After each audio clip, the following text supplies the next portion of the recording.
Hello student, मैं एकता सिंह आप सभी का ज्ञान चैतन्य चैनल में बहुत बहुत स्वागत करती हूँ। आज के इस टॉपिक में हम गार्डनर का बहुबुद्धि का सिद्धांत देखेंगे, क्योंकि सीटेट में जो है बहुत ही इम्पोर्टेंट है और इससे हर एक सेट में क्या है क्वेश्चन आए हुए हैं। तो इसको देखते हैं कि क्या है। आपको एक क्वेश्चन आपका यहाँ से क्या हो जाएगा, बिल्कुल फिक्स हो जाएगा अगर आपने इसको अच्छे से पढ़ लिया। बहुत इजी है, आप एक बार देखेंगे तो आपको बहुत आसानी से ये समझ में आ जाएगा कि गार्डन का बहुबुद्धि सिद्धांत क्यों है। क्योंकि सभी ने, किसी ने एक कहा है, किसी ने दो कहा है, किसी ने कुछ कहा है, लेकिन गार्डन ने क्या कहा है, ये बहुबुद्धि का सिद्धांत बताया है इसको। तो इसके बारे में देख लेते हैं। अमेरिकन मनोवैज्ञानिक, मतलब ये मनोवैज्ञानिक थे, हार्वर्ड गार्डन ने बहुबुद्धि के सिद्धांत प्रस्तावित किए हैं अपनी पुस्तक। इनकी पुस्तक जो है फेम्स ऑफ माइंड में ये जो सिद्धांत दिया है, इनकी पुस्तक का नाम जो है जिसमें ये सिद्धांत मिलता है, फेम्स ऑफ माइंड। इन्होंने स्पष्ट किया कि वे विश्वास नहीं करते कि संज्ञान का स्वरूप जो है वो एक है, मतलब संज्ञान का जो स्वरूप है वो एक है जो सभी मानव चिंतन को तय कर सकता है। मतलब कोई एक जो है वो संज्ञान नहीं हो सकता जो सभी मस्तिष्क को ये तय या चिंतन को तय करता है, बल्कि स्वायत्त बुद्धि क्षमताओं के साथ बहुबुद्धि है। मतलब एक ही बुद्धि नहीं है, यहाँ पर बहुत सारी बुद्धियां जो हैं वो यहाँ पर विद्यमान है। अलग अलग लोगों में अलग अलग तरह की बुद्धि हो सकती है और एक व्यक्ति में बहुत सारी बुद्धियां, मतलब टाइप्स ऑफ बुद्धि जो है वो आ सकती है। अतः बुद्धि को एक एकल सत्ता के रूप में नहीं देख सकते हैं। जो बिने वाला है वो यहाँ पर क्या हो जाता है, इसको खारिज कर देते हैं ये, और बुद्धि का एकल सत्ता के रूप में नहीं मानते हैं। विविध प्रकार की बुद्धियां हैं जो एक दूसरे से क्या है, बिल्कुल स्वतंत्र हैं, और लोगों में इन बुद्धियों का विधिवत संयोजन हो सकता है। मतलब इन्होंने 9 टाइप्स की बुद्धियों के प्रकार बताएं। तो 9 टाइप्स में किसी में 2, किसी में 3, किसी में 4, या फिर सब एक व्यक्ति में ये 9 की 9 बुद्धि भी हो सकती हैं। तो इन्हीं 9 बुद्धियों के बारे में हम इसको विस्तार से देखते हैं। आगे है, गार्डनर के अनुसार बुद्धिलब्धि यानी आईक्यू की तुलना में कहीं अधिक है। तो आईक्यू की तुलना में जो है बुद्धि कहीं अधिक है, क्योंकि उत्पादकता की अनुपस्थिति में उच्च बुद्धि यानी आईक्यू बुद्धि के समान नहीं होती है। प्रारंभ में गार्डन ने 8 प्रकार की बुद्धि जो है बताई थी, लेकिन फिर बाद में उन्होंने बढ़ाकर क्या कर दी है, 9 कर दी है। और 9वीं जो है वो है 9वीं हम देखेंगे इंटेलेक्चुअल, उसी से रिलेटेड है, आध्यात्मिक से रिलेटेड। ठीक है, तो 9वीं बुद्धि ये जो है वो आध्यात्मिक से रिलेटेड है। इस प्रकार गार्डनर प्रत्येक व्यक्ति को अनेक बुद्धियों के एक विशिष्ट संयोजक के रूप में देखते हैं। अतः हम ये नहीं कह सकते कि एक व्यक्ति अधिक बुद्धिमान है और दूसरा व्यक्ति कम बुद्धिमान है। हम सभी विशिष्ट रूप से प्रतिभाशाली हैं। बुद्धि के प्रत्येक प्रकार की उपयोगिता एवं महान सांस्कृतिक रूप से इस भाव में निर्धारित होती है कि व्यक्ति का बौद्धिक प्रदर्शन बुद्धि के विशेष प्रकार के लिए समाज के उच्च वांछनीयता, उपयोगिता तथा मांगों के अनुसार निर्धारित होता है। उदाहरण के लिए एक विशेष समाज में एक प्रकार के बुद्धि को उच्च महत्व दिया जाता है, जबकि दूसरे को क्या है, कम महत्व दिया जाता है। जैसे कि मैथ वालों को क्या है, आज भी क्या है, बहुत इंटेलिजेंट माना जाता है, बाकी सोशल साइंस या फिर लैंग्वेज वालों को क्या है, कम बुद्धिमान माना जाता है समाज में। लेकिन ऐसा नहीं है, सभी जो है जबकि दूसरे समाज में कम महत्व माना जाता है, लेकिन गार्डनर ने ऐसा नहीं माना है, सभी को बहुत इंपॉर्टेंस दी है। आगे देखते हैं उनकी जो 9 बुद्धियां हैं वो किस प्रकार हैं। तो ये जो है वो मल्टीपल इंटेलिजेंस जो है वो उन्होंने 9 प्रकार की बताई हैं। अब ये 9 प्रकार कौन कौन सी है इसकी हम विस्तार में चर्चा करेंगे। म्यूजिकल हो सकती है, जैसे कि AR रहमान वगैरह, तो ये क्या है, म्यूजिकल हो सकती है। लॉजिकल हो सकती है, लिंग्विस्टिक हो सकती है, मतलब भाषा वाली, इंटरपर्सनल, एग्जिस्टेंशियल बुद्धि, नेचुरलिस्टिक मतलब जो नेचर के बहुत करीब है, किसान हो गया या फिर जो किसान साइंटिस्ट हो गए जो कि खेती में बहुत सारी रिसर्च करते हैं, तो ये सारी के सारी क्या हो गए हमारे प्राकृतिकवादी। अब स्पिरिचुअल बुद्धि और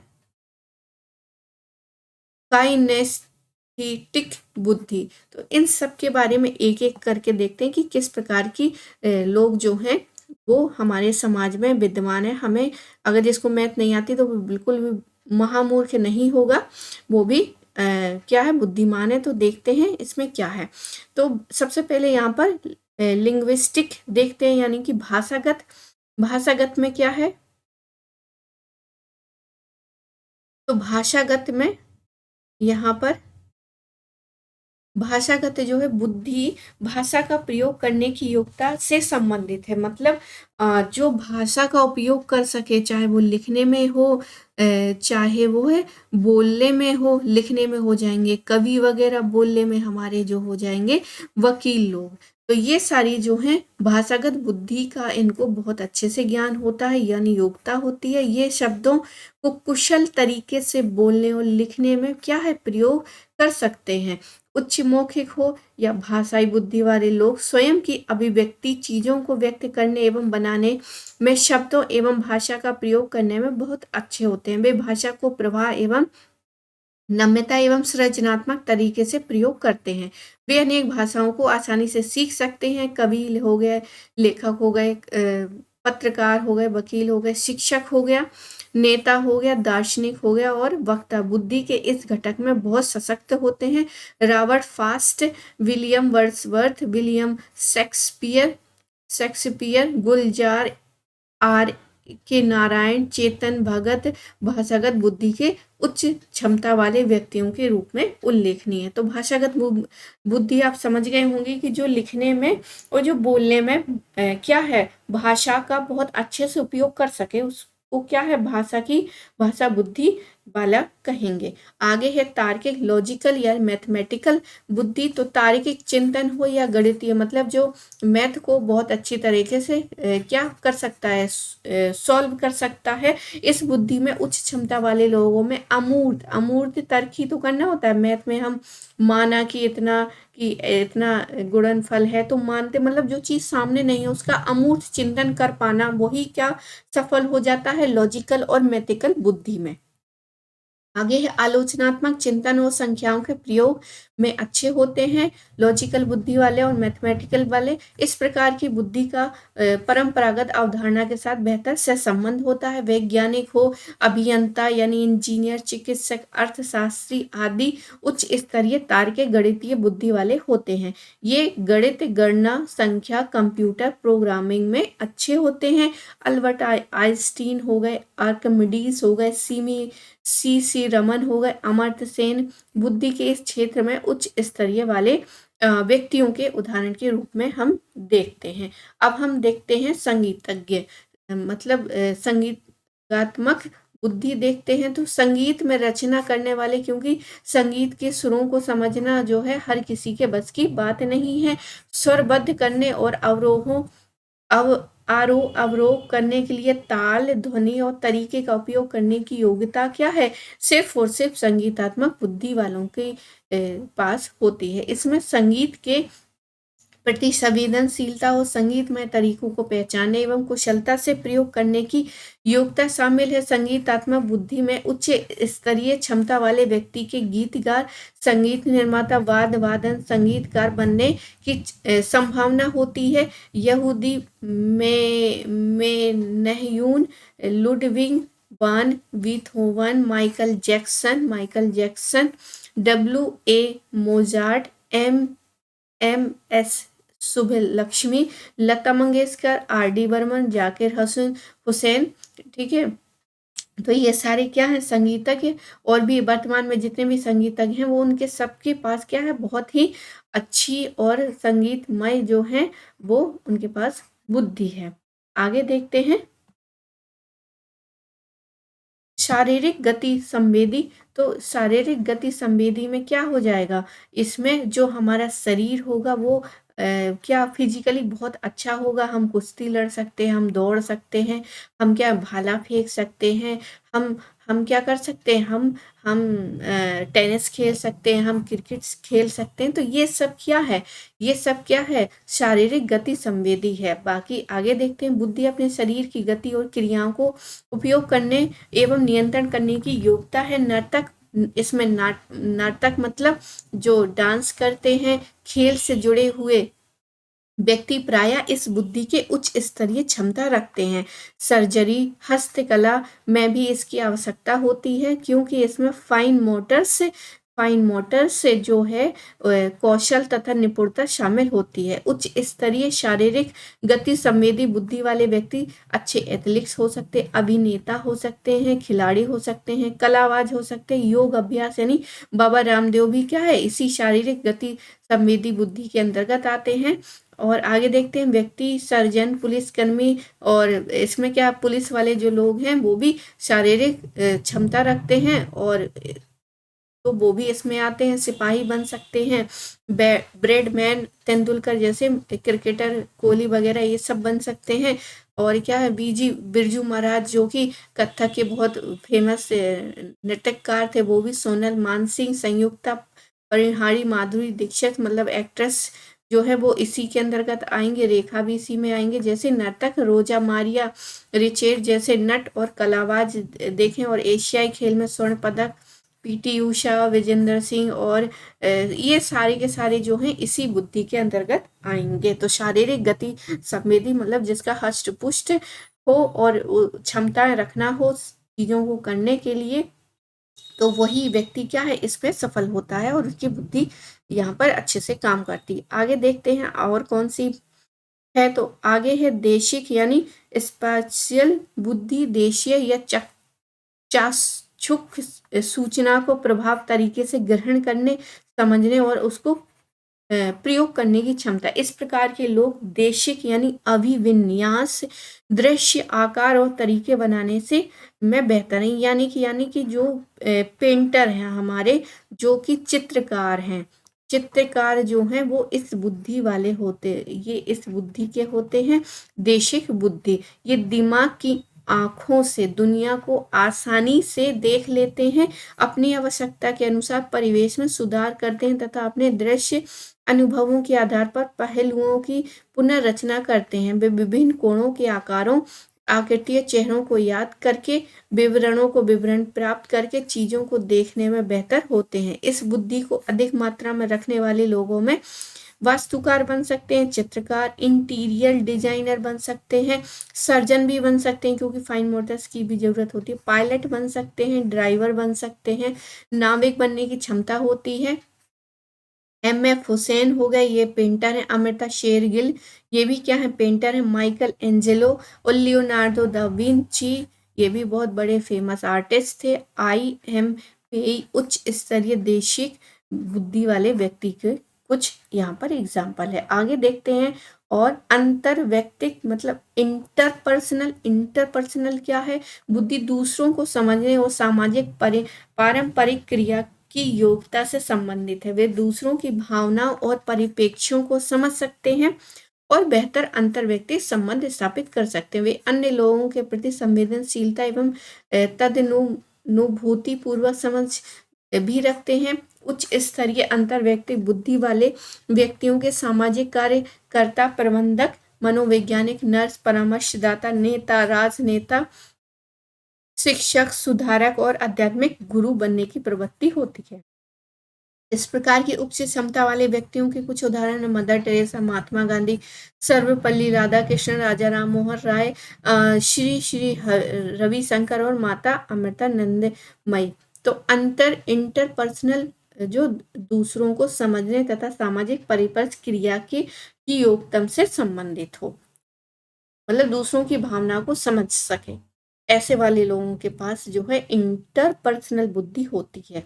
आगे देखते हैं, इंट्रापर्सनल क्या है, स्वयं को समझना। सबसे पहले क्या है, हमको स्वयं को ही समझना है। स्वयं को समझने वाले भी कुछ अनोखे होते हैं। स्वयं के विचारों और संवेगों, भावनाओं, उद्देश्यों, इच्छाओं को जानने तथा उनके व्यवहार को कैसे प्रभावित है।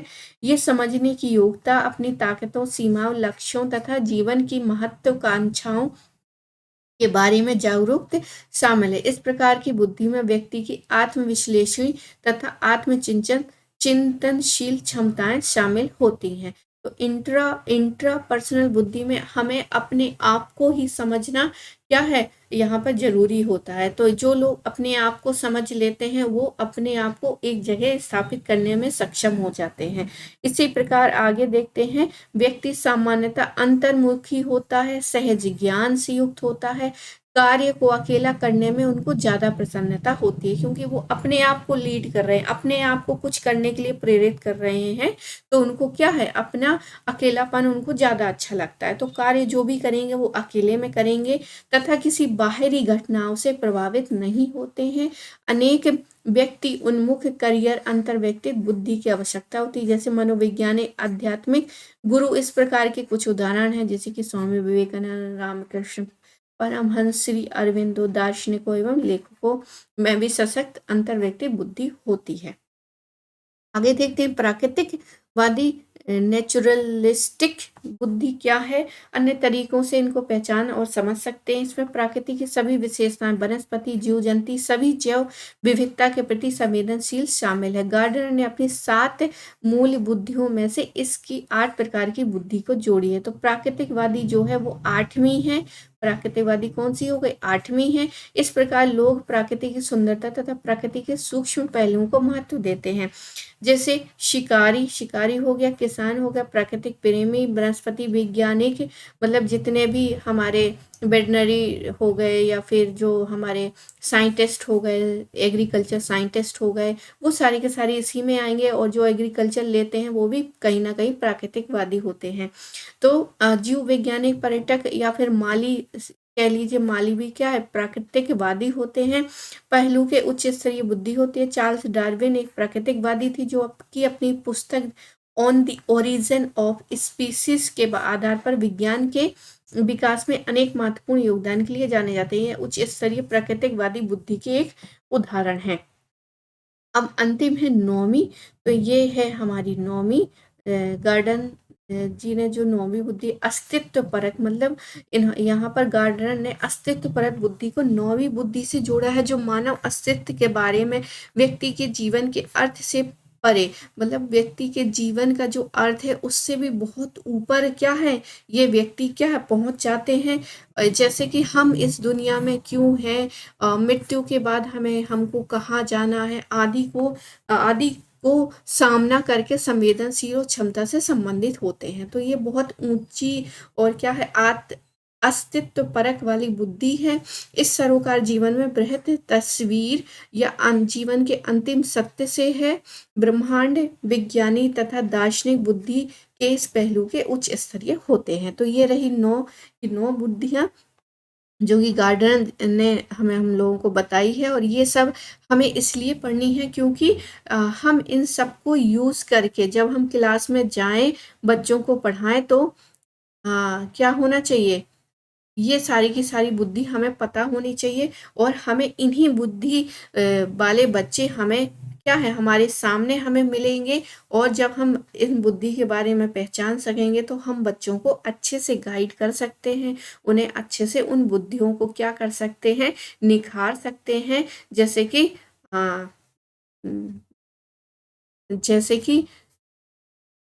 हम लोग जो घरों में बर्तन धोते हैं ना, तो कुछ गंदगी छप जाती है बर्तनों में, तो हम उसको क्या है, मांजते हैं ताकि वो साफ हो जाए। तो टीचर का भी वैसा ही काम है, बच्चों को हमें क्या है, उसी तरह मांजना है, उसी तरह क्या करना है, उनको निखारना है, ताकि उनकी जो बुद्धि है उसमें क्या हो सके और डेवलपमेंट हो सके और क्या है, वृद्धि हो सके। तो गार्डन के अनुसार इन बुद्धियों में से प्रत्येक के निरीक्षण योग या माप योग्यताओं का एक विशिष्ट समूह होता है, मतलब बहुत विशिष्ट समूह होता है। पहली 2 योग्यता यानी कि भाषागत और तार्किक, मतलब जो तर्क गणना और भाषा से संबंधित होती है, परंपरागत विद्यालय व्यवस्था और शैक्षिक उपलब्धि में सामान्यता आपके समाज में अधिक प्रोत्साहित की जाती है। मतलब जो बोलने में बहुत अच्छा बोलता है और बहुत अच्छी मैथ उसकी है, तो वो इसको समाज उसको ज्यादा प्रोत्साहित करती है। सशक्त रूप से योगदान देती है। अगली 3 जो बुद्धियाँ हैं, शारीरिक हो गया और बुद्धि और संगीतमय और देशिक। मतलब ये जो हमारी है खेल-कूद से संबंधित, म्यूज़िक से संबंधित और हमारी ये जो पेंटर वगैरह हैं, ये पेंटिंग से संबंधित कला तथा इसमें उच्च स्तरीय क्षमता वाले व्यक्तियों जैसे गायन हो गया, संगीतकार हो गया, ये वास्तुकार, डिज़ाइन अभिनेता, अन्य लोगों जो अन्य क्षमताओं और कौशलों को विश्व को सुंदर बनाने से संबंधित है। ये जो 3 प्रकार की बुद्धियाँ हैं, इनको समाज कम एक्सेप्ट कर पाता है, लेकिन ये भी इनका भी अपना अस्तित्व है और इनको भी क्या है क्लास में हमको निखारना है, तभी हमारे स्कूल में क्या है बहुत सारे संगीतज्ञ संगीत जो है कल्चरल प्रोग्राम होते रहते हैं ताकि बच्चों की जो बुद्धि है वो क्या हो सके इसके थ्रू निखर सके। और कंपटीशन भी होते रहते हैं, जैसे ड्राइंग कंपटीशन हो गया, संगीत कंपटीशन, तो और इनके टीचर भी रखे जाते हैं इनसे रिलेटेड ताकि ये जो बुद्धियां हैं उनको टीचर बच्चों को निखार सकें। हमारी परंपरागत विद्यालय व्यवस्था इन बुद्धियों को अनदेखी करती है और इस प्रकार इस क्षमताओं में उच्च स्तर वाले अनेक बच्चों को अपनी अभिरुचि को आगे बढ़ाने का पर्याप्त अवसर नहीं मिलता। गार्डनर का सिद्धांत प्रस्तावित करता है कि व्यक्ति की संभावनाओं के अधिकतम प्रयोग के लिए अन्य बुद्धियों पर सामान्य रूप से क्या करना चाहिए, ध्यान देना चाहिए। तो ये जो हमारी 3, 2, 5 मतलब जो गार्डनर ने बुद्धियां बताई हैं 9 की 9, इस पर हमको क्या करना चाहिए, क्लास में जब भी टीचर पढ़ाने जाए इसको ध्यान रखना चाहिए और अपने बच्चों को इन्हीं के अकॉर्डिंग क्या है निखारना चाहिए। इसके सिद्धांतों का एक प्रयोगात्मक कार्यक्रम में प्रयोग किया गया है जिसमें गार्डन के द्वारा 1984 से लेकर 1993 के वर्षों में वर्ग क्रम परियोजना यानी प्रोजेक्ट स्पेक्ट्रम कहा गया, जो एक समग्र शैक्षिक व्यवस्था को विकसित करने में सहयोग उद्देश्य पर आधारित है। इसमें प्राथमिक विद्यालय के बच्चों को विशिष्ट बुद्धियों के विभिन्न भागों में नित्य कार्य के द्वारा अपने सशक्त पक्षों एवं कमजोरियों का जानने का अवसर मिलता है। तो ये क्या है, प्राथमिक विद्यालयों से ही इनकी बुद्धि जो है बच्चों की बुद्धि का हमें पता लगाना चाहिए, उसमें उसको निखारना चाहिए। तो आई होप आपको ये वीडियो पसंद आया होगा और ये जो पीडीएफ वाला है ये मैंने इग्नू के नोट से ही लिया है। जिसको भी पढ़ना है पीडीएफ चाहिए तो वो इग्नू के नोट से पढ़ सकता है, तो वो नेट पर अवेलेबल रहेगा। तो आज के लिए बस इतना ही, मिलते हैं एक और वीडियो के साथ। पूरा वीडियो देखने के लिए आप सभी का बहुत बहुत धन्यवाद। मिलते हैं एक और वीडियो के साथ।